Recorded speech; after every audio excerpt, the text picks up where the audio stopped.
Hello and welcome everyone. On behalf of the Clean Mobility Options Program Administrative Team, we thank you for taking time out of your day to learn more about the Clean Mobility Options Program and continue our outreach efforts to educate and inform those interested in applying for the Window 2 Community Transportation Needs Assessment.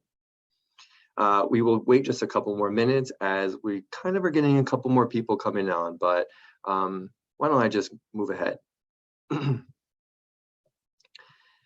Before we begin, let's take a poll to see what type of organizations are being represented here today. So we'll pop up the poll here quickly and let us know where you're coming from.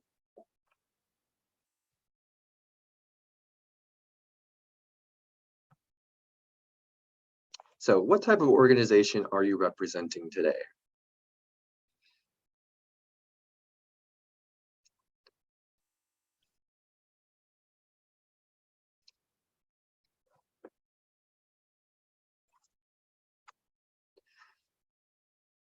Nice. We got some representation coming from tribal governments, agencies, nonprofits, and others. Great. Why don't we pop up the results here so everyone can see?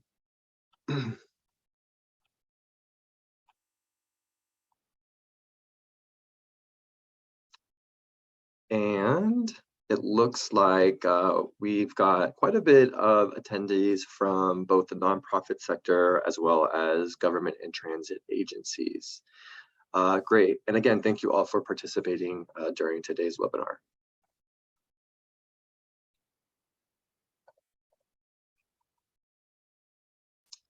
So good afternoon, everyone. Welcome and thank you for joining the Clean Mobility Options Voucher Pilot Program, Window 2, Setting Program Expectations for the Community Transportation Needs Assessment Applicants Webinar.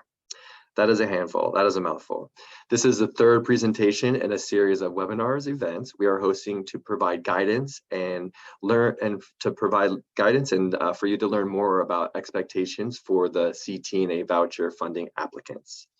If you are interested in our upcoming webinars and want to stay connected, please sign up to receive the CMO newsletter located on the website at cleanmobilityoptions.org or register for the event on our events page under the events tab on the website.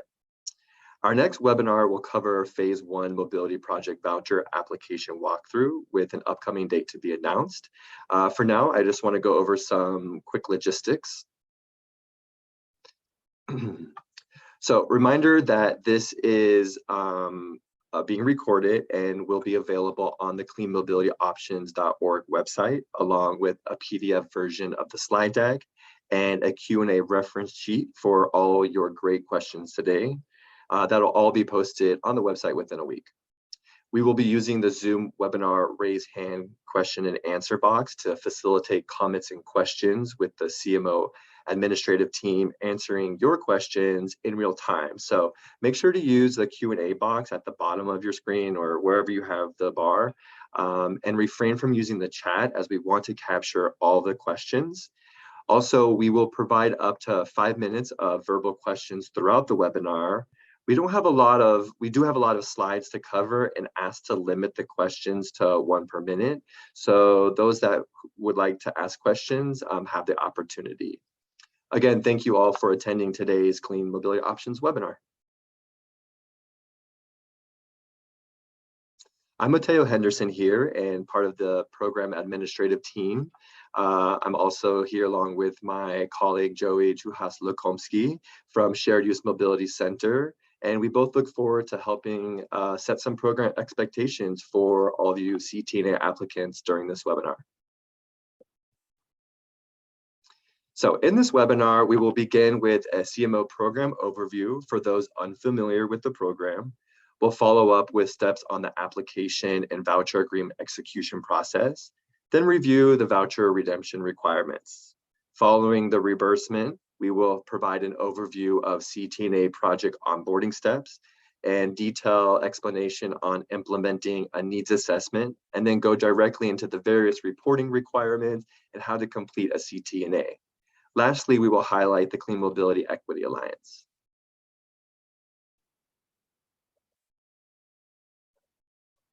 So let's begin on providing an overview of the Clean Mobility Options Voucher Program. The Clean Mobility Options is part of California Climate Investments. It's a statewide initiative that puts billions of cap and trade dollars to work reducing greenhouse gas emissions, strengthening the economy, and improving public health and the environment, particularly in underserved communities, and California Energy Commission's Clean Transportation Program, which is investing more than $1 billion to accelerate the deployment of zero-emission transportation infrastructure, as well as support in-state manufacturing and workforce training and development. CMO is administered through the California Resources Board and their program administrative team. Additionally, the CMO administrative partner team includes CalSTAR, Shared Use Mobility Center, and CivicWell. This program aims to help underserved communities start their own clean mobility programs by providing financial and community building support.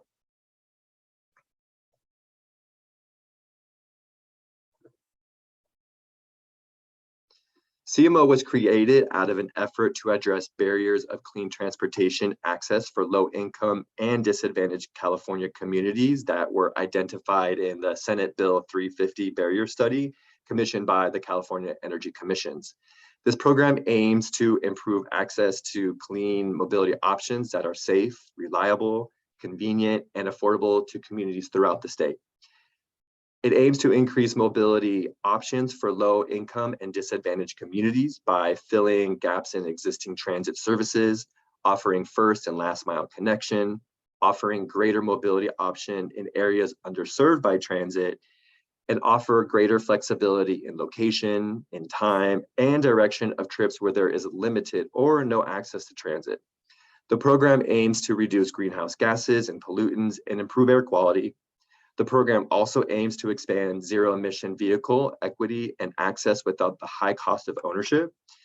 CMO also aims to provide local solutions to serve communities' needs and inform projects throughout the state, also while advancing workforce development in the clean transportation sector.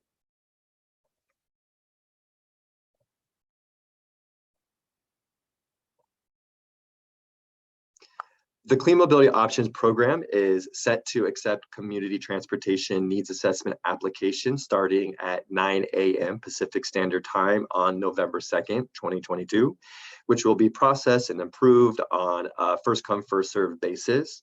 The Community Transportation Needs Assessment Voucher is worth up to $100,000 each, helping under-resourced communities identify and address their transportation challenges.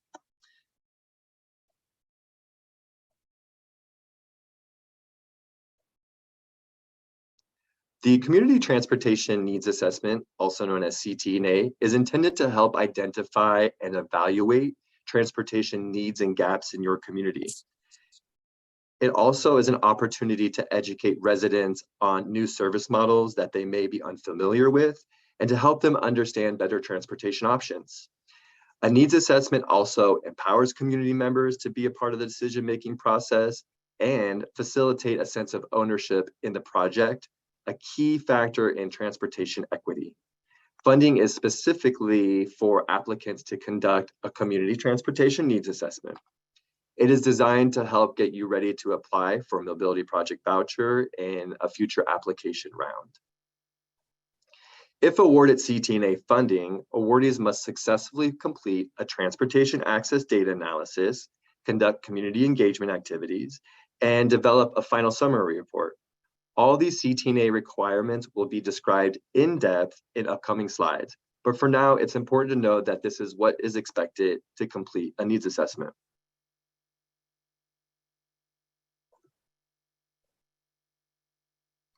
So let's talk needs assessment funding and timeline. There is a total of $1 million available for needs assessment vouchers with a maximum of $100,000 available for each needs assessment for up to 12 months. Of the $1 million, $200,000 is set aside specifically for California Native American tribes. Remember, CTNA application window opens November 2nd, 2022 at 9 a.m. Pacific Standard Time. This will be the theme of the webinar. One of CMO's main assets is the offering of free full cycle technical assistance through the program, from pre-application assistance to and through project planning and implementation. We offer budget advice, but not to be confused with writing budgets for applicants and awardees. We help develop project design ideas and explain in-depth project requirements and describe step-by-step the application and voucher agreement process. CMO's individualized technical assistant has been well utilized, applicants are satisfied, and TA has been found to be very, very effective. A couple of examples of technical assistance support comes in the form of email communication, accessing the CMO hotline for direct answers to your questions, attending a CMO office hour every Thursday from 12 to 1 p.m., and providing educational webinars like this throughout the term of the program. We also do offer technical assistance specifically to tribal communities and governments and engagement as well. Our technical assistant teams works to help guide you to creating the best possible project. So please utilize our resources. Here are the direct links to all technical assistant resources available, so feel free to reach out. I definitely highly encourage utilizing these resources, as we have a dynamic team that can really provide great assistance to you all. So please use this at your expense. So let's discuss the steps of a CTNA application and voucher agreement execution. Here is the CTNA application progress bar that you can access on the CMO website, which indicates the exact phase of the application process we are in. Currently, we are in the pre-application technical assistant phase, where the CMO team provides support to applicants like yourselves who are interested in applying for CTNA funding. Remember, the application window opens November 2nd, 2022, 9 a.m. Pacific Standard Time. Please be ready to submit at this time. Once the CTNA application window closes, we will indicate on the progress bar where we are in the process. So please use this as a helpful guide as you navigate your application. As a reminder, CTNA applications can be submitted via the secure fillable application form on the CMO website, or downloadable and submitted via mail directly to the program administrator team, or program administrator CalSTART, at 48 South Chester Avenue, Pasadena, California, 91106. So let's discuss further what application submission entails. First, timestamp. Applications submitted through CMO online portal will automatically generate a confirmation email. The program administrator will notify all other applicants who have not submitted through the online portal via an email that their submission has been received within 5 calendar days of the receipt. Additionally, applications submitted by mail will be timestamped according to the postmark date and time. Applicants may submit a copy of their postage submission receipt and make the request in writing that the receipt serves as the postmark date and time. No early submissions. Applications received before 9 a.m. on November 2nd, 2022 will not be accepted.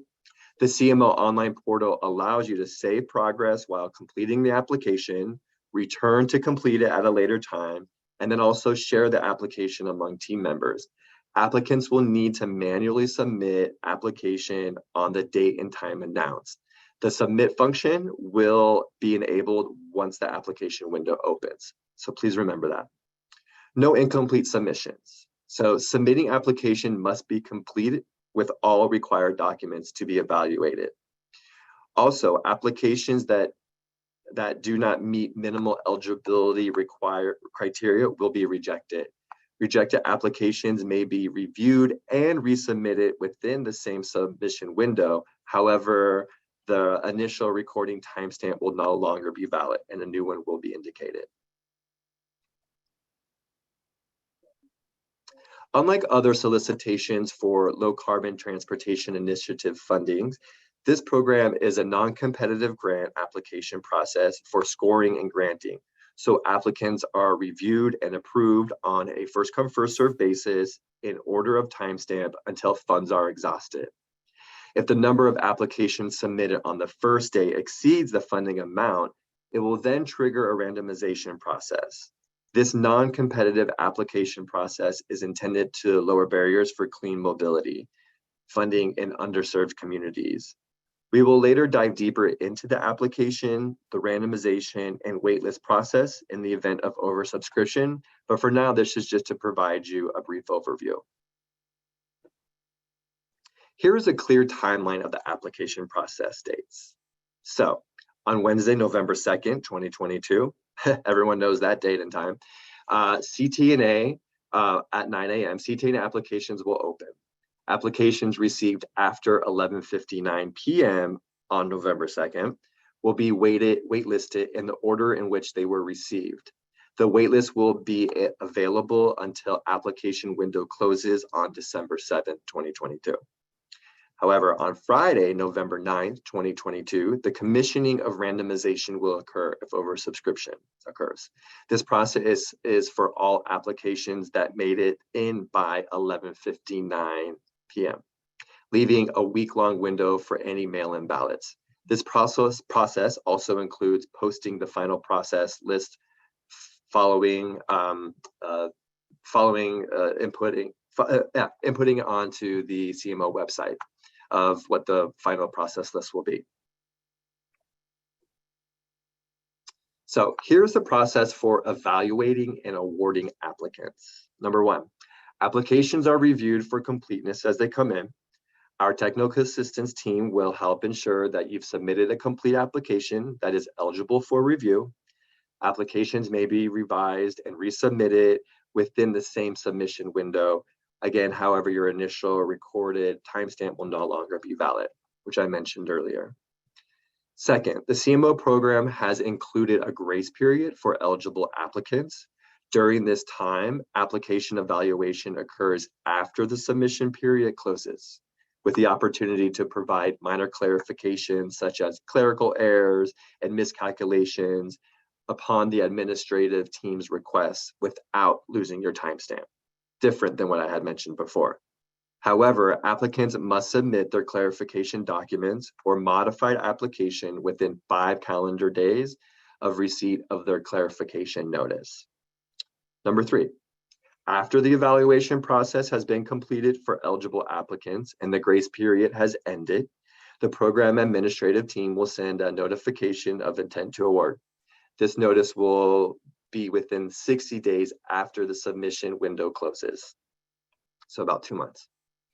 Number 4, after awardees have received the notice of intent to award, they must have approvals from the necessary board, council, or approval authority prior to voucher agreement execution. It is in the awardee's best interest to get these approval documents ready as soon as possible and thereafter.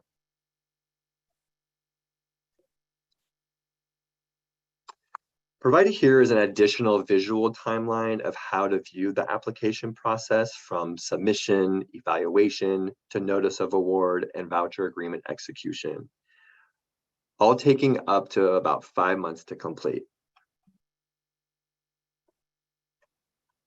Now that we have reviewed the CTNA application process, let's dive further into the voucher agreement execution process. Here on the left side, you will see there is a total of 1 month allotted for applicants to submit their application on a first come, first served basis, of which we previously covered, followed by the evaluation process that will take up to 2 months. And finally, days later after that, final notice of intent to award to successful applicants. The CTNA application process takes up to 3 months to complete. Moving to the right, once applicants have been notified of award, the program onboarding begins, which is the middle graphic, and includes the program administrator team working one-on-one with awardees to execute their voucher agreements.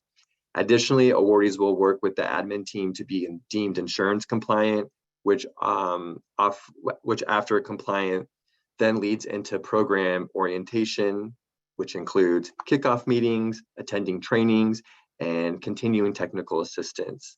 At this moment, awardees can begin work on their needs assessment and request reimbursement. Lastly, the final graphic on the right demonstrates that once program onboarding is completed, awardees, like I mentioned, will conduct their needs assessment by fulfilling all CTNA program requirements, which we'll further describe later. And that's all within a 12-month timeline comprising of the voucher agreement term and the voucher funding term. This means the awardees have up to 12 months from the voucher agreement execution date to complete the needs assessment project and request payment for all eligible project costs. So now that we have reviewed the timeline from application to onboarding to conducting needs assessment, let's identify the required supporting documents to successfully execute a CTNA voucher agreement.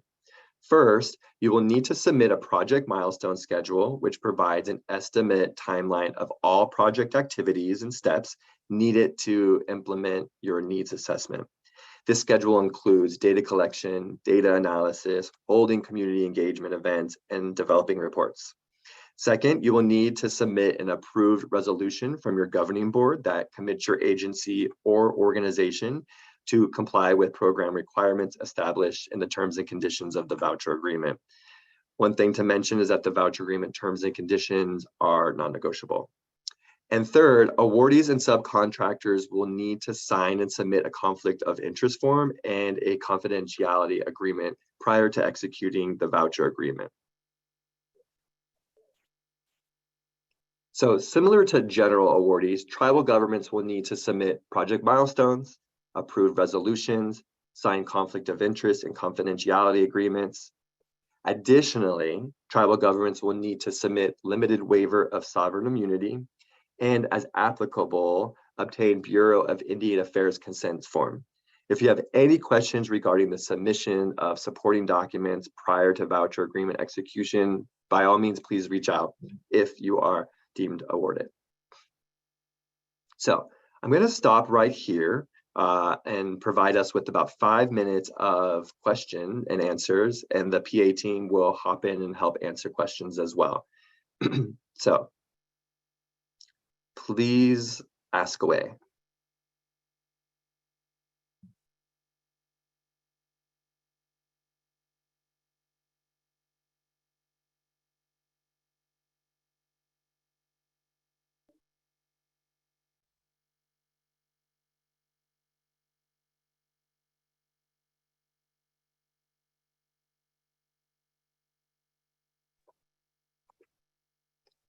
All right, looks like we got a couple attendees. I'm going to start at the top. Nicole Bruns. Good afternoon. This is Nicole Bruns. I have this question was kind of asked in the chat, but would you be able to go over the randomization process again? Hi, my name is Cesar Hernandez. I'm program manager. I can cover the randomization process. So as we mentioned, this is a first come first serve application process. But if say on day one, November 2nd, if we are oversubscribed, meaning that more people are applying for the amount of funds that are available, then the list of all applicants that are submitting their applications within the first day from 9 to 11:59 p.m. on day one will be entered into a randomized list a list that will be randomized. And then from that list, we'll be able to identify the order in which we will be identifying who is receiving the award or who's made it into the queue to have us review their applications. So the difference is, again, if we are oversubscribed, meaning that the amount exceeds the amount of award applications exceed the amount that is available, will trigger the randomization. Now, any application that comes in between November 2nd through December 7th, that comes after that period, meaning after November 2nd at 11:59 p.m., will be added to a waiting list, and they'll be added in order that they have been received. Okay. Thank you. And then my other quick question might not be quick. Will you be discussing legacy projects in this webinar today? And I may be able to provide an example of a legacy project. We haven't identified in this webinar the legacy component to the CTNA. We can reach out to the folks that are our legacy who are the legacy projects for further instruction. Yeah, I think this specific webinar is just a general CTNA application process for all applicants.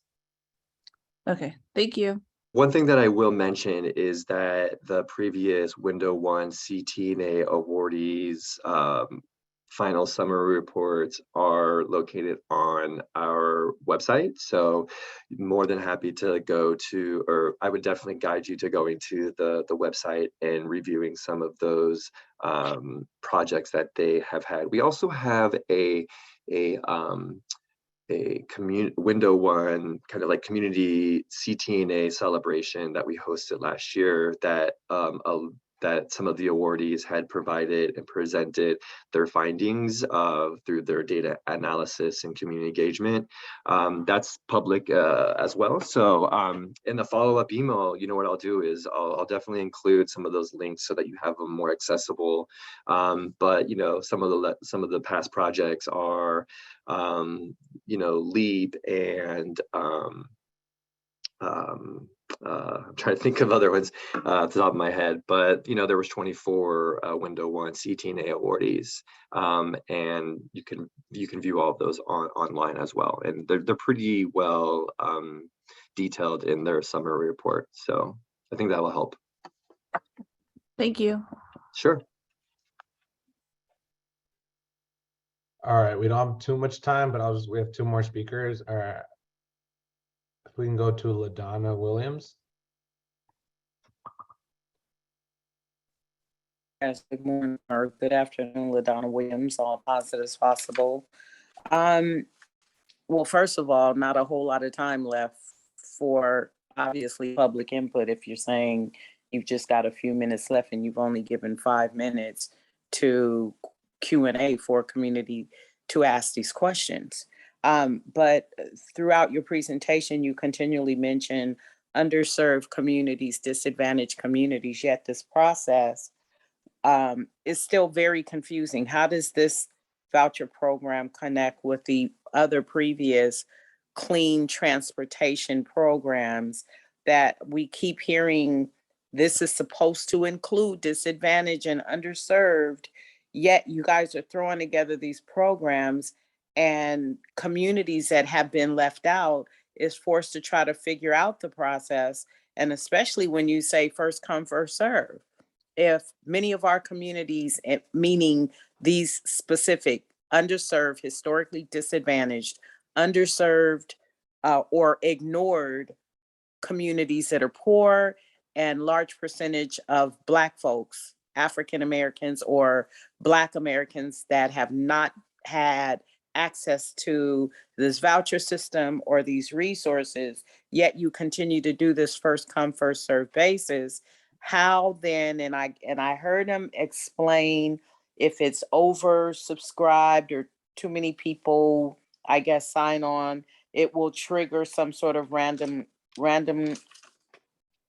setup, I guess, Randomization. Yeah. Okay. I'm trying to read my notes here. And after this November 2nd date, I'm just trying to figure out, how do you really see reaching the disadvantaged programs? Because we cannot say this enough. You failed our communities in the past, yet you're doing the same process of this first come, first serve with very minimal to none of the support needed to prepare these communities for this process. I'm just not understanding, short of doing a webinar for an hour or an hour and a half, does not help community groups like ours be able to fairly compete with those that already have been in this process for many years? I'm just trying to figure out y'all's vision of how do you really include those you've been excluding for these years that these programs have been put in place. Hi, LaDonna. I'm Cesar Hernandez. I'm the program manager here at CalSTART. And first of all, thank you for your comment. We, the PA team, the program admin team has actually been trying to do more efforts and actually including a little more emphasis and outreach in the Black and African American communities that exist here in California. So what we've been trying to do this round is really get the word out and to work with communities to make sure that they're aware of this application process, but also that we're able to walk them through the application process through technical assistance. And the purpose for this webinar is much more informational. So it's really about like how to apply for this application. And we have heard concerns around first come, first serve. This is what the public work group that was presented about a year ago, where we indicated that, you know, we were going to incorporate a randomization process in order to kind of provide, you know, kind of an equitable, you know, application process. And we know that we're still exploring other options for future funding windows. So this is kind of where we're at currently. But we're trying our best to make sure that we are taking in and also reaching out to the Black communities and all the gaps that actually exist within this program. So I definitely will we'll reach out to you for sure to make sure that, like, you know, if there are any other concerns that you have, or if you're going to be submitting an application, that we have our PA team here to support you. Yeah, well, and I just wanted to ask, we've been hearing that there's supposed to be all this additional support and outreach, and you've added on these additional supposed partners to do more outreach. Yet in our communities, we're still not seeing it. We're actually going through the process to be part of, I guess, outreaching to our neighborhoods and residents who still have been left out. But again, we hear it, we don't see it. We're not seeing the outreach, the additional outreach that supposedly is going on. And I get it's supposed to be informational only, but even the lady before, Nicole, when she mentioned the legacy project, and even questions that I've had in previous webinars, you guys do say, okay, we'll reach out to you afterwards. And you do a fairly good job with trying to follow up. But after that follow-up, it's still very confusing. And how do these disadvantaged communities that you guys market in these presentations and these webinars that you're really trying to appeal to us, it is not trickling down to us. And it actually shouldn't be a trickle down. We should be a priority in these efforts here. And you're doing the same things over and over, and you're going to get the same results where at the end of the day, these funds and these programs that are supposed to be including these most disadvantaged communities are being left out and missed, and others will slide in and take those benefits. Well, LaDonna, thank you so much for stating this.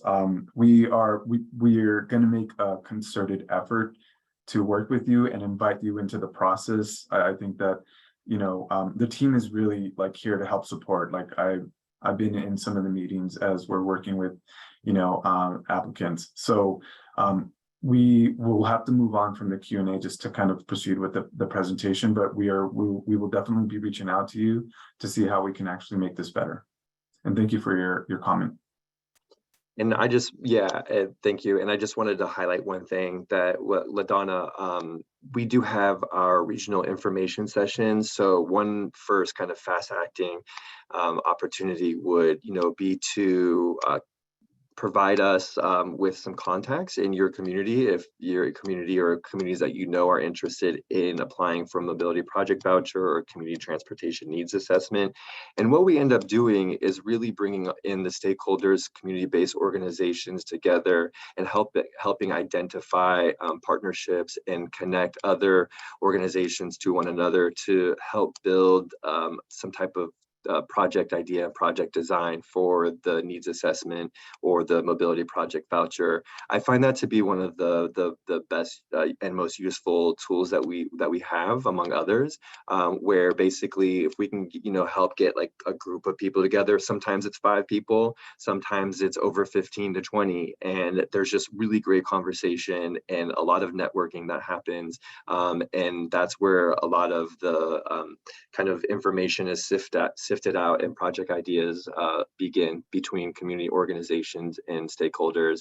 I will also just highlight that we do have quickly the Clean Mobility Equity Alliance as a networking opportunity for awardees.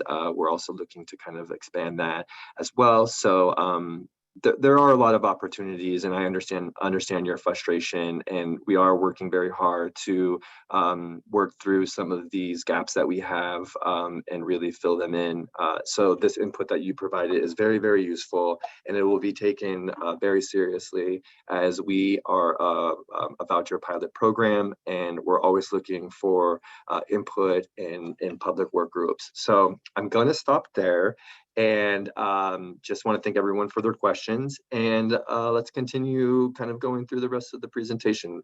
We unfortunately don't have that much time, but clarification in these type of matters is very important to us. So thank you for your time. Okay, so this is a part of the community transportation needs assessment that is very specific. And so I want to provide a clear understanding to you all of the insurance requirements. So CTNA awardees shall display evidence of certificate of insurance annually until the end of the voucher agreement term where applicable, and assure the project fully complies with all applicable insurance requirements before starting the project, which includes endorsements, required limits, and additional insured such as subcontractors. On the other hand, leads may supply evidence of the subcontractor's insurance that is equal to policy, coverage, and limits required by the local organization. So let's review the 5 CTNA insurance requirements, and then we'll have some question and answers after this. First, awardee shall maintain general liability on an occurrence form with limits no less than $1 million per occurrence for bodily injury and property damage, liability combined with $2 million annual policy aggregate. Second, awardee shall maintain business automobile liability insurance for all vehicles used in the project, for example, for marketing, for survey distribution, outreach, education activities, or driving to events. Third, awardee shall maintain statutory workers' compensation and employers' liability coverage for all of its employees, its students, interns, and/or volunteers who will be engaged in the performance of the project. In addition, employers' liability limits of $1 million is required. Fourth, cyber liability coverage. Awardee shall maintain cyber liability with limits no less than $1 million per occurrence or claim. Coverage shall be sufficiently broad to respond to copyright, trademark, trade dress, and information theft, and among others. Fifth, for nonprofit organizations with 100% volunteers only, if applicable, awardee shall maintain a volunteer accident insurance policy with a limit no less than $1 million. So all in all, CTNA insurance requirements are standard practice, and if you have any concerns, please feel free to reach out and to ask us questions at this time.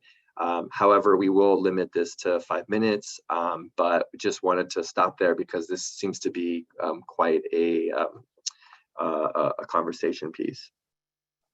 That said, we'll just quickly open it up for 5 minutes only to answer any specific insurance requirements.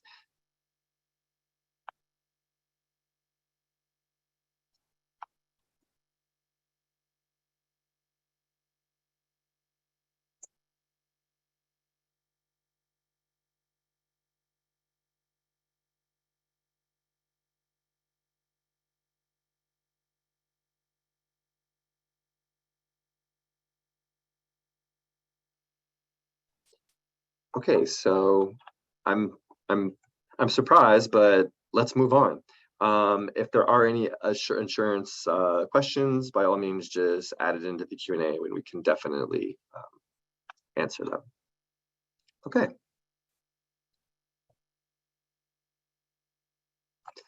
So thanks for giving us the time again today to be here and provide you with clarifications and setting expectations for the webinar. I am going to move into the voucher redemption requirements.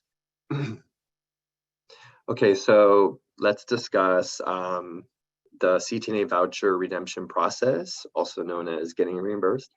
Voucher payments will be made to awardees on a reimbursement basis for all eligible costs incurred after the voucher agreement is executed and insurance is deemed compliant, of which we have covered many times, but it's important to reiterate.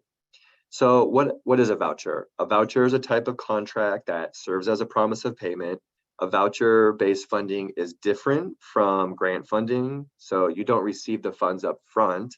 Instead, payments are issued when project milestones are reached and costs are incurred on a reimbursement basis only over the life of the 12-month voucher funding term. Here are eligible costs, project costs covered by the needs assessment voucher. CTNA funding covers these 5 categories, and any eligible costs should be applied to these categories and should be reflected in budgets. For example, transportation access data analysis covers expenses such as data gathering and analysis. For community engagement, expenses can be covered for holding events such as education on cleaning vehicle technology and demonstration events and materials. For summary reports, expenses can cover time writing status reports. For project presentation and design can be covered through material design, project preparation and design, and then for voucher administration costs, which includes overhead and time spent on the project. Here's what we look for when approving payments. We are looking at the payment request form submitted, project status reports, and project milestone schedule to make sure the project is on schedule with its timeline. We will require supporting documentation for expenses you are asking for reimbursement for, such as documents that help support the lead awardee's labor rate, invoices for services, and we will be confirming insurance if insurance is current. Once we have all that is needed to approve the request, it can take up to 30 days to send out a check. Here's a sample budget template that's available on our website in Excel form, PDF, and Word format. You can see how the expense categories are broken out by how much voucher funds are applicable to each category. Budget modifications are over 25% per expense category will require a budget modification, and we will work with you on this as well. Your budget will become the basis for future payment requests. Some quick tips for budget writing here. Don't get too granular with your budget. Think about this project as dynamic and flexible. They might require a change in strategy at some point. Of course, we're here to support you through all of that, so reach out to us through any of the pre-application technical assistance that I referenced earlier. Remember to account for all costs. There are stringent insurance requirements for CMO, including coverage that you may not already have. So you can find these requirements and then check with your broker how much those would cost through the project period. Built in your overhead and administration cost, and also factor in CMO meetings, which we will cover shortly. So I'm going to let I'm going to stop here and let Joey discuss project onboarding, implementation, and Clean Mobility Equity Alliance. So thank you for participating. We will also have some additional question and answers and an additional poll for further on. Thank you very much.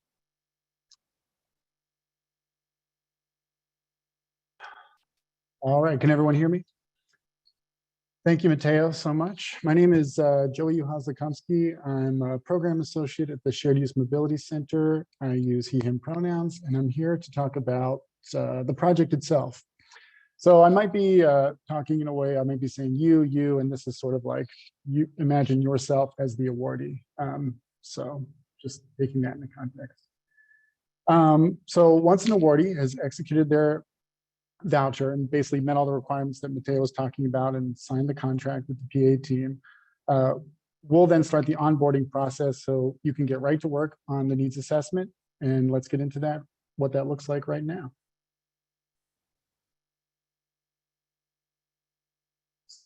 All right, so voucher execution is done. From this point on, you can start billing for incurred costs.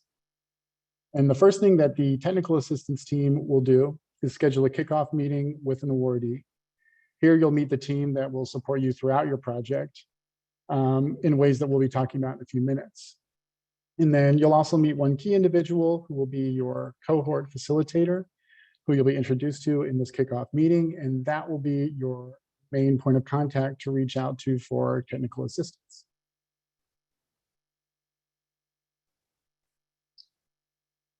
So you can see that technical assistance, can look like a variety of things. Your cohort facilitator can say, all right, well, let's just talk about it. We can do a call or an online meeting. They could say, I think someone else on the team knows a lot more about this. Let me connect you with them. They could point you to a bunch of specific resources that we have available within that we've put together. Or they might even connect you with another awardee and say, hey, you two are seem to be having kind of a similar issue, so let's all talk about this together. The cohort facilitator will also set up some more regular check-ins just to see how your project is progressing. But just to be clear, the program administration team and the cohort facilitator are here to support you, and it's not like we would be sort of checking up on you or telling you how to do your project. You know your community the best and you have your project plan. So we're just here to help you execute and adapt if that's necessary. And then one thing we're also excited for this year is that, fingers crossed, the cohort facilitator and someone from the PA team is going to be able to actually do a site visit. That wasn't really doable in window one because of COVID, but we're hoping that that is possible this go. So let's move on. And now that you know the kind of support you'll have, let's talk about the project itself. So you've got 12 months to implement your community transportation needs assessment. So Mateo talked about this a little bit, but I'll go into it with a little more depth. So you're ready for it. So first, there's the transportation access data analysis. And this involves collecting data sources that should show insights about the community's access to transportation options, the reliability of transportation options, the safety of existing transportation infrastructure, or the affordability of transportation options or lack thereof. So what can we use to sort of figure those things out? There are sources like census data, housing and transportation affordability measures, transit data, traffic collision data, among many, many others. And there are also some on-the-ground data collection methods for communities where online data sources might not be very reliable or just have limited data available. And then as part of this data access analysis, transportation access data analysis, I should say, awardees must also conduct at least one resident survey as part of the process. And that resident survey is going to be important for determining resident attitudes about a variety of factors that affect their ability to get around. Survey results potentially support or challenge data from other sources, right? Maybe some of those other things you're reading from the census. And this can help determine what new or expanded mobility services would be preferred and utilized by the community to meet transportation needs. And surveys should also ask about vehicle ownership to potentially provide support for clean vehicle purchasing incentives and other programs funded by CCI. And so these components together should include a clear understanding of how the findings from these indicators impact the community and how the findings from these indicators connect to survey responses provided by residents to uncover those mobility challenges.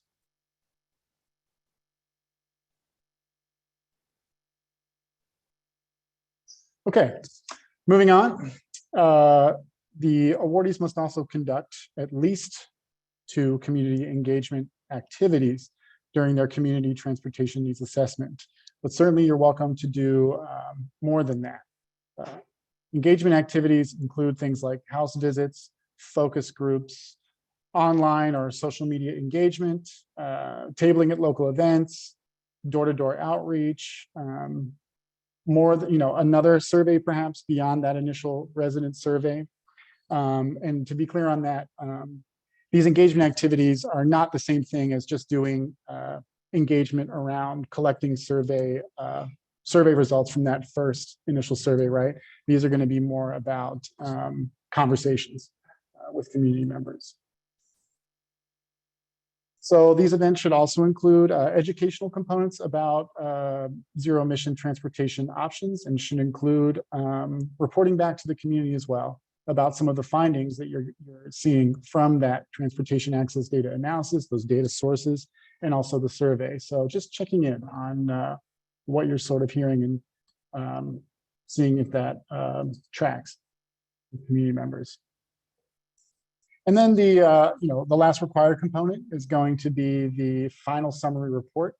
And that's going to be where you synthesize all this data and community feedback to lay out the barriers to transportation and clean mobility, access to vehicle purchasing, and then summarize some potential solutions to these barriers that have been proposed and vetted by residents in the community. So awardees should plan on sharing that back as well, possibly by posting on your website or doing even some further community engagement even after the summary report is finished. Sharing it with potential partners and CBOs is also a great way to get that out into the world.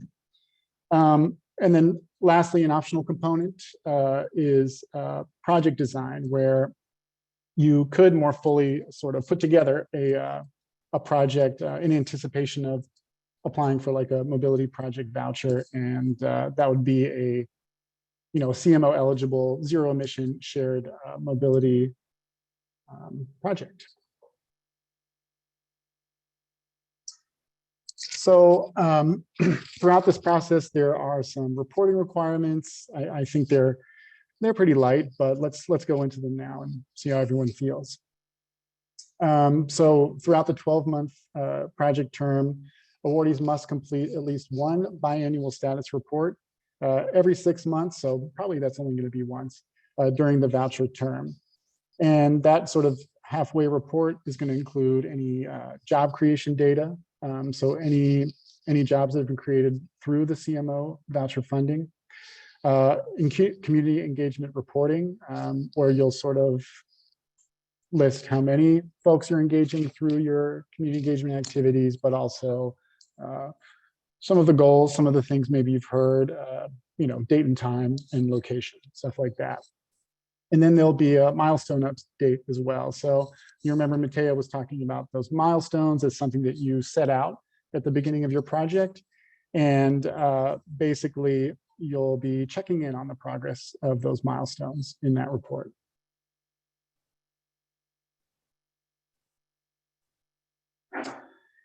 And then at the end of your voucher term, you'll need to submit your summary report, which we just talked about.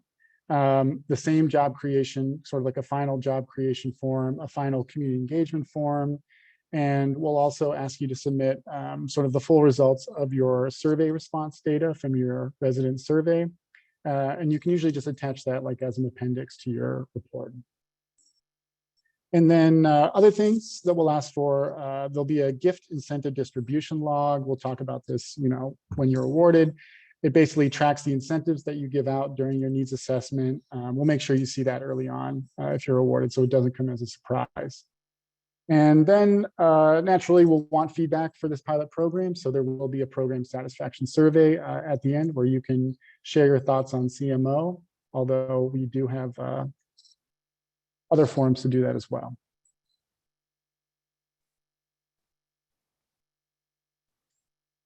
All right, now let's talk about just completing the CTNA and what that looks like from a more administrative standpoint. So awardees must make their final payment request within 30 calendar days after the end of the voucher agreement term. You may request extensions towards, if you're coming up on that voucher end date and you're like, we need a little more time for the summer report and reporting back to the community. We got a little more cash to spend. We can talk about that with the program administration team. Any unrequested funds remaining at the end of that time, those funds will expire. And then voucher funds that are not redeemed by their respective expiration deadlines will be considered expired and funds will be reassigned at CARB's discretion. And then on the fund side, I guess, there will be we ask awardees to attend a closeout event where all of the CTNA awardees have a chance to sort of talk about some highlights from their project. And it was really great last year, so. All right. Now, let's talk about the Clean Mobility Equity Alliance, CMEA. So you've been hearing about it. What is it? Participation in CMEA, or the Clean Mobility Equity Alliance. Actually, if we could go to the next slide, my apologies. So what is CMEA? It's a peer-to-peer community of practice to support project implementation among past and present CMO awardees, awardees of other grants that support clean mobility like STEP and clean mobility in schools around the state, technical experts, and mobility stakeholders. I should say participation in CMEA, or the Clean Mobility Equity Alliance, it's going to consist mostly of meetings with your fellow awardees to talk about project progress and challenges. It will also give you an opportunity to meet with this full network of CMO awardees that are implementing mobility projects or have some interest in implementing mobility projects, and other people working on clean mobility around the state. So what are the goals of CMEA? Firstly, they're to support project implementation, having this community of practice and being able to talk to other teams that are either working on the same thing at the same time or have done this before. We hope that's just going to be really helpful to awardees that are working on implementing these projects. We want to create a clean mobility equity community of practice that surfaces equity issues in clean mobility. And then we want to advance mobility justice policy solutions to meet the state's climate, air quality, and equity goals. And getting folks together to talk about that that are all working on these projects is going to be a good way to do that.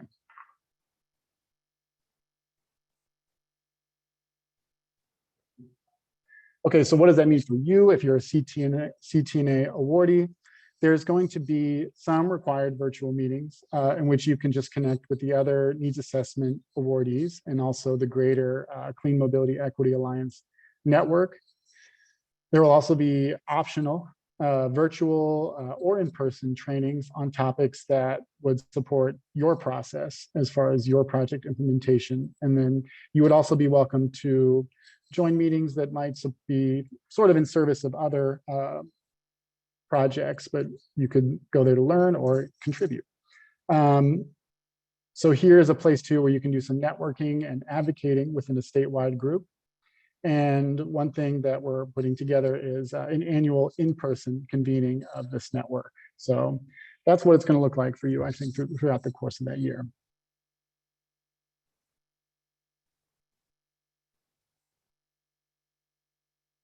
All right. And I'll pass it back to Matteo if he wants to ask about this. Yeah, thanks, Joey. Great overview of implementation and CMIA. We're really excited to to have CMIA as part of the CMO program. And from here on out, I just want to quickly take a poll. We had a lot of conversation and overview of what's to be expected as a CMO awardee for all of you applicants. And there are, quite some requirements, but again, one thing that I do want to reiterate is the availability of technical assistance in many forms to all of you who are interested in applying. So talking about interest in applying, here's the poll. So how is your application progressing? Is your application complete? Are you still working on it? Have you even started? And then are you kind of unsure about applying? So why don't we pop up that poll quickly and get a census of where everyone's at with the application and interest in the CTNA funding.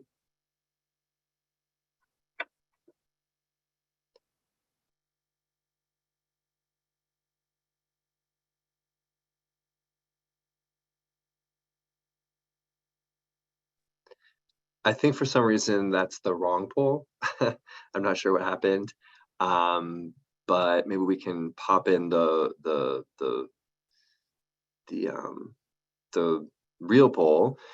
That said, I'm just going to move on to quickly talk about the webinars that are coming up and just remind everyone of our technical assistance.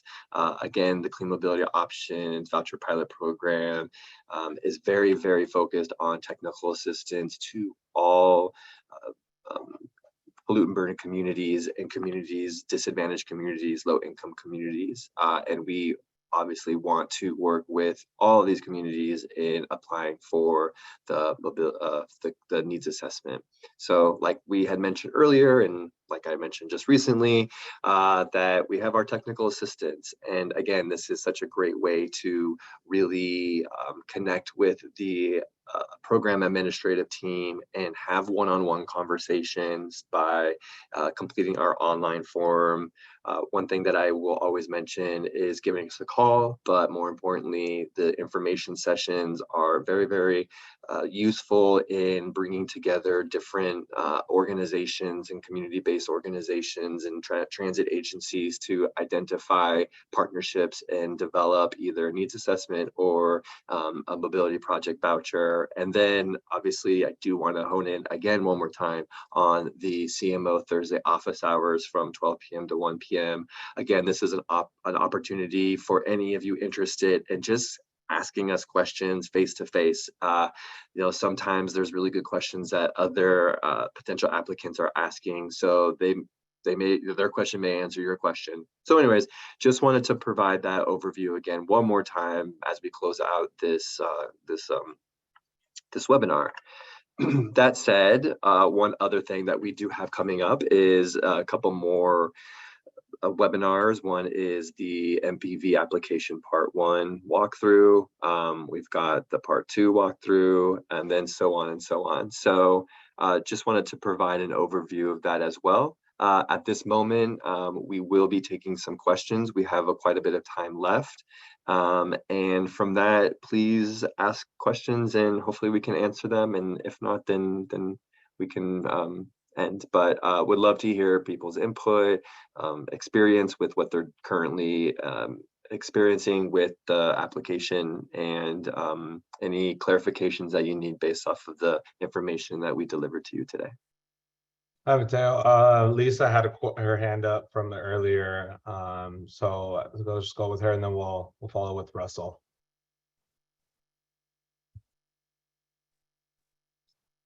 Yes, can you hear me? Yes. Oh, great. So this is very confusing. So I just am trying to correlate the CTNA versus the MPV. Are these completely two different vouchers?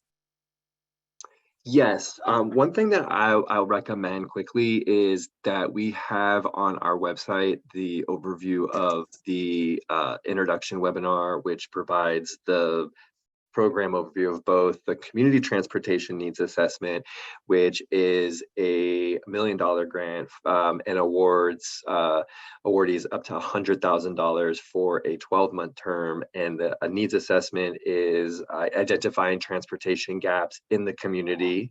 And then the mobility project voucher, also referenced as MPV, is a $20 million, up to $20 million, and each awardee can receive up to $1 million to implement the transportation analysis that they identified in a needs assessment. So basically, the mobility project voucher is a 5-year term. It's $1 million, and it includes, purchasing capital costs, vehicles, scooters,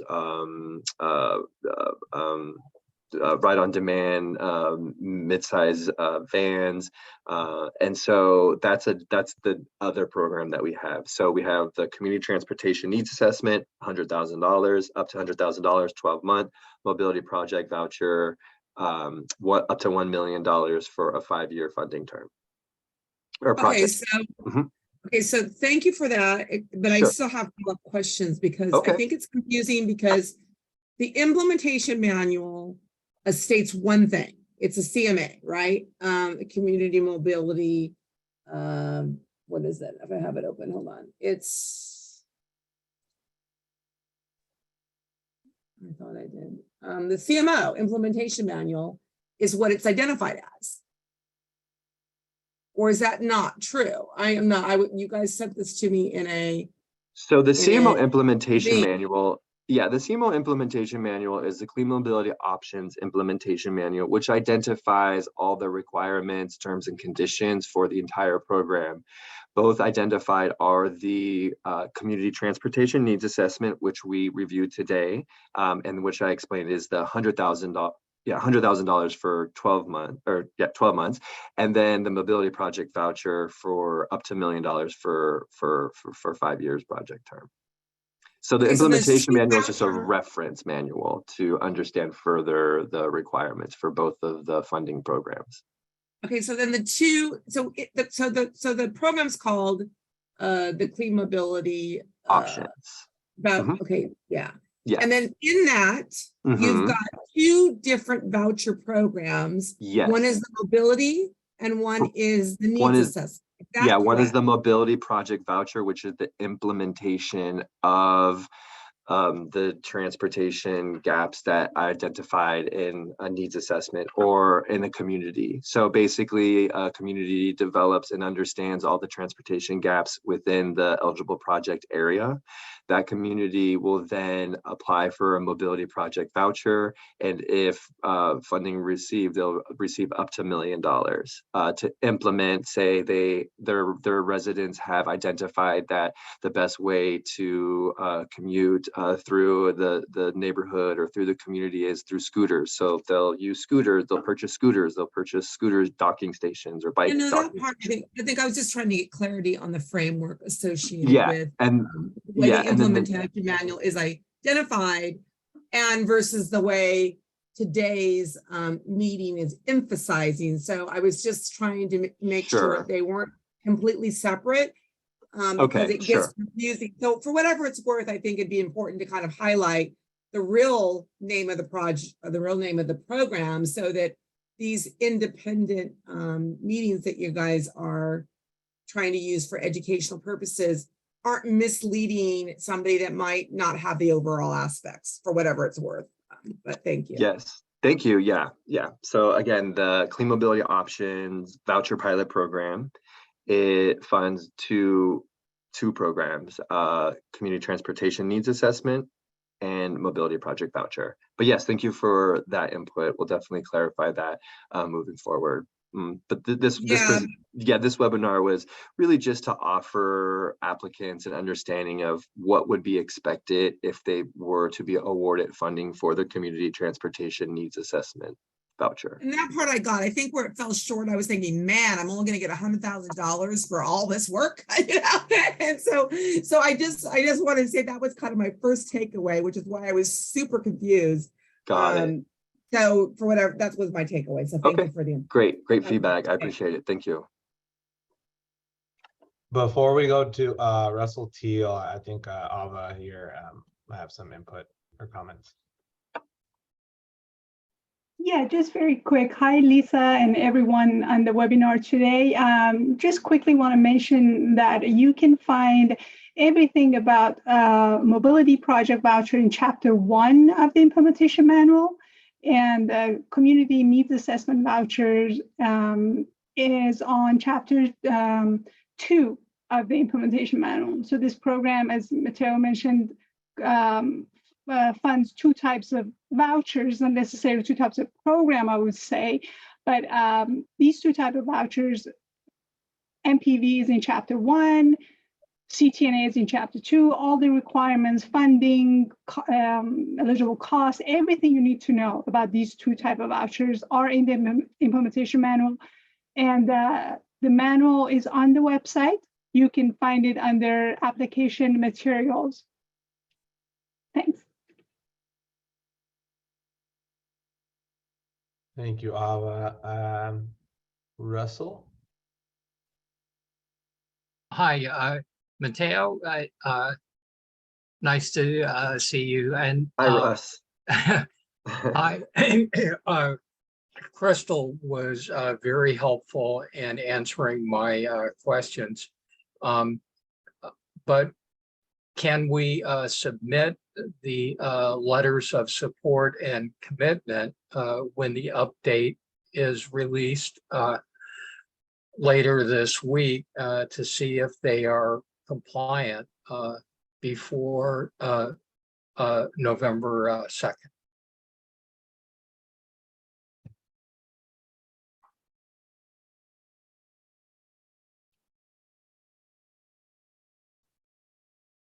I'll let either Crystal or Cesar help answer that question to you, Russ. Mm-hmm. Hey Russ, it's Crystal. I didn't answer that one because I wasn't sure of the answer, to be honest. So that if Cesar doesn't have an answer for you on that, that might be something we need to follow up with you on. Yeah. Great. Russell, just to clarify, you're saying that you have an LOS ready to go and you just need to make sure that it's correct or something? Yes. When the update is released, I will update it if it's required. And since it's a pass-fail system, I want to make sure it's compliant. Okay, yeah, we'll get back to you on that. Yes, it should be available, and we'll make sure that we get that over to you. Great. The sample, I'm assuming that is what you're talking about. What? The sample LOS, correct? The link in the implementation manual leads me to believe that an update is necessary, and Crystal very kindly answered the question that it would be ready this week, and so I would like to update the letters of support and commitment based on the update and submit it before November 2nd to get feedback as to whether it's compliant. I understand. Yes, we're actually working on that glitch. So what we'll do is I'll make sure that Crystal emails you the sample LOS language that's needed, but we have those forms. Great. Make sure that the link is up and working. Thank you for that. Great. Thank you. Does anyone else have questions? We've got some time, so if you just want any clarification, happy to answer some questions. We all are.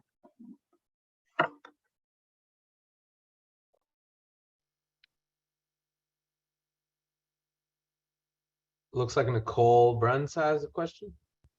Hello, I did put this question in the chat, but I'll just ask it now. And hopefully it's appropriate to ask so, but will the mobility voucher run that's opening in early winter run until all the funds are expended, or is it kind of similar to how the needs assessment is, where the application will be open for like 30 days, and if you apply within that timeline, you'll be awarded or not? That makes sense.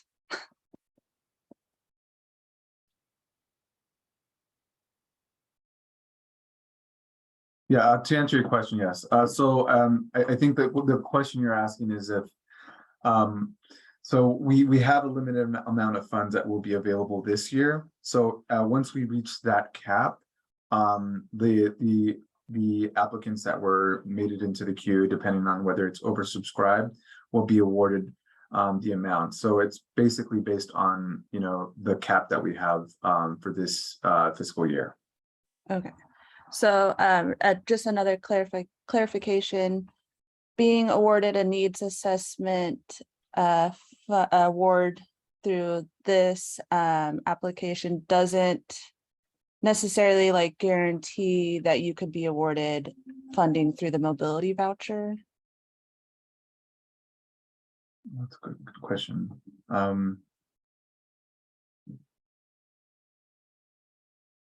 Joey, not sure. Can you repeat that last part of that question, please? So if you're awarded the needs assessment funding for this application period, and if you get it, I'm trying to think of how best to reword it. Like, does that not guarantee that there could be funding for through the mobility voucher? Or like, I guess yeah. Are you referencing, like, you know, currently with the mobility project voucher, there's a needs assessment set aside? And will that continue, that set aside continue for needs assessment for future windows for mobility project funding? Yeah.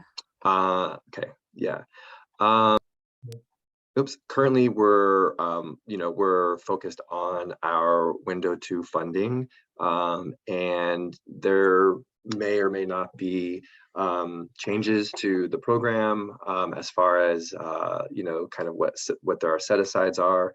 So I think that, you know, it's too soon to like answer that question for window, if we have a window 3 and when window 3 happens. But for this window, if you complete a needs assessment, or you have a needs assessment, if you complete a community CMO needs assessment, we do have set aside. So kind of during this, for this timeline, window 1 needs assessments could use that to apply for the window 2 mobility project voucher.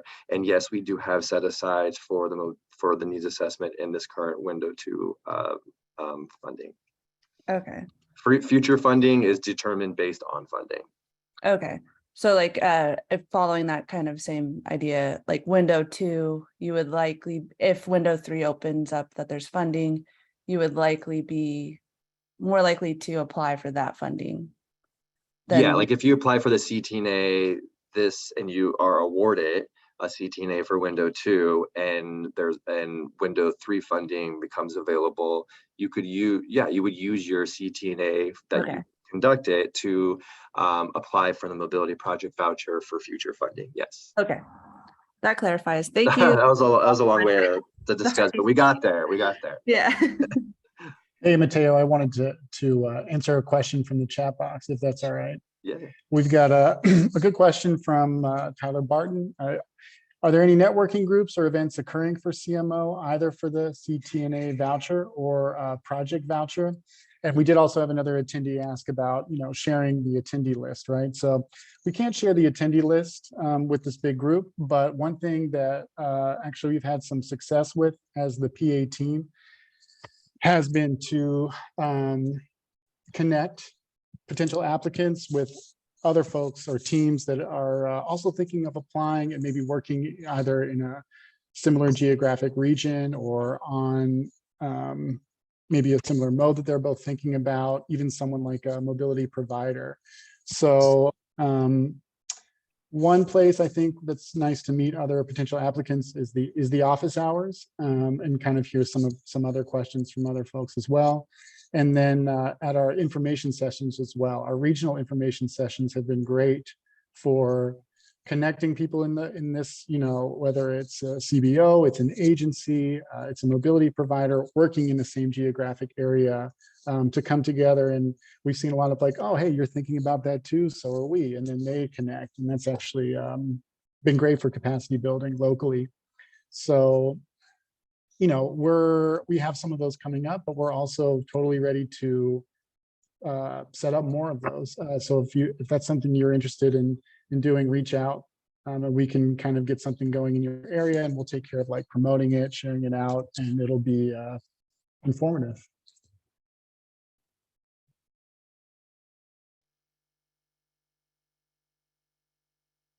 All right, I see we have 3 folks who have their hands up. We have about 8 minutes left, and there's a few questions in the Q&A box as well. If we don't get to them, we'll definitely make sure to follow up.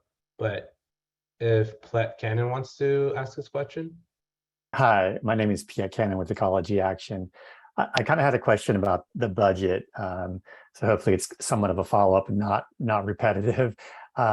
So, it seems like there's a high likelihood that the project will be oversubscribed, in the first day that the window opens up on November 2nd. So, given that, what are there any resources that, the CMO administration has to increase funding to meet that extra demand? And I guess I did ask that in chat, and then my next question is, what are the benefits of being on the wait list in terms of does that give you head start for cycle 3 or window 3, or is that just something completely separate?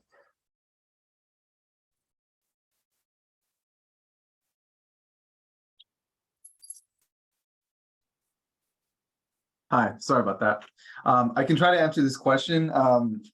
So regarding, the current resources that are available, all of that is decided by legislation. And this year, there was an anticipated amount that, we were potentially looking at specifically for CMO, but, as kind of the way things kind of rolled out towards the end, we were only allocated a certain amount of money for this fiscal year. So currently it's what we're working from, and that was pre-approved by legislation. And so that kind of covers this year. So the waiting list is an indicator for us.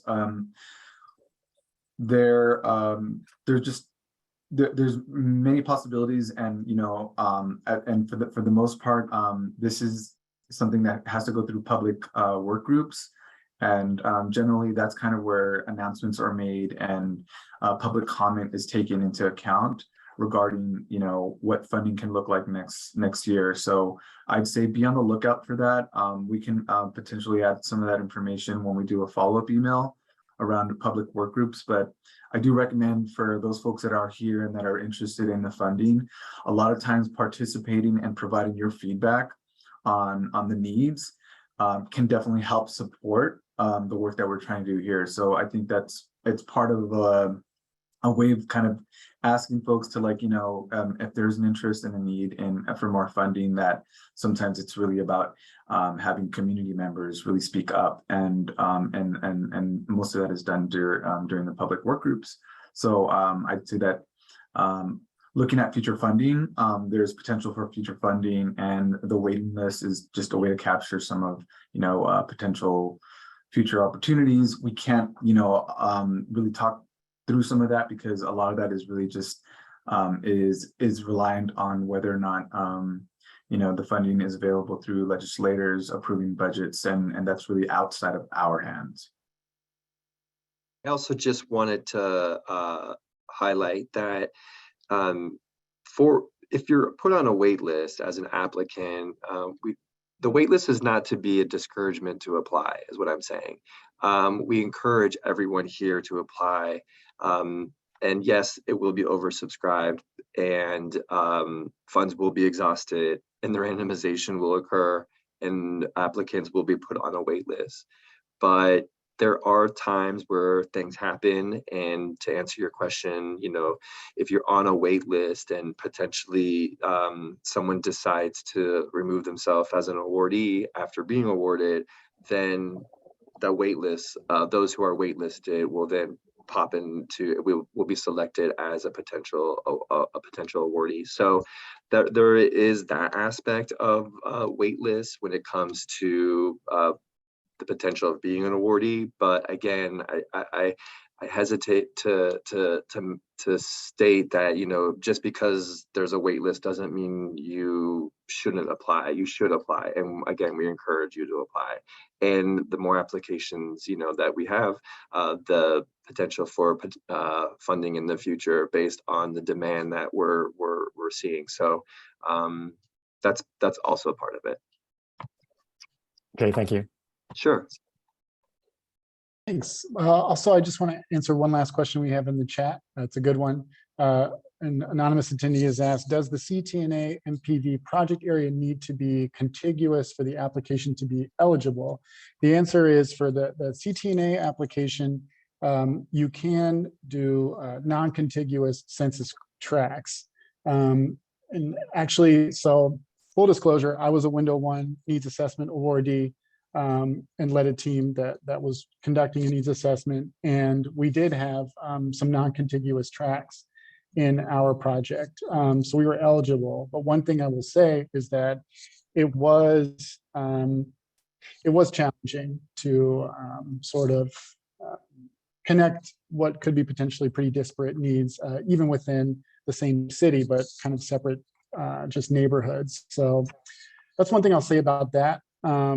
But I will also say that the funding amount has doubled this round, which is great. Maybe you'll be able to do more of that meaningful community engagement across those and really make a connection there across those areas. So thank you for asking that question. Okay, we have 1 minute, so let's continue. One more question, maybe. Lonnie,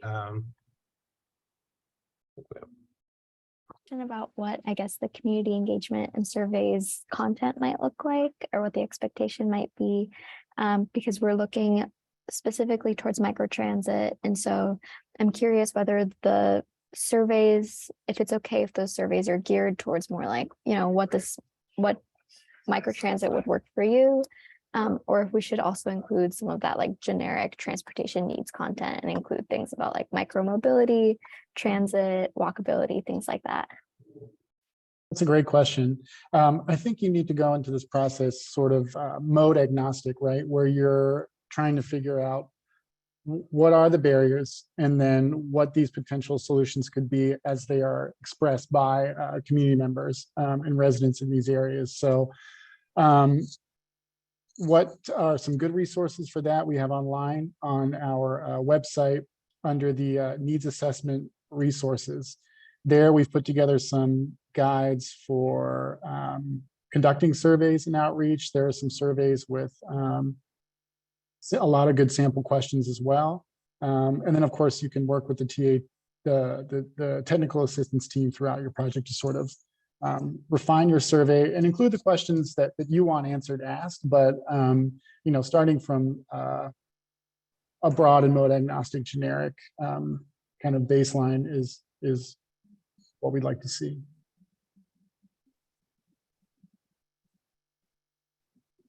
Great. Well, thank you all for attending this webinar and for your great questions, your enthusiasm, your patience.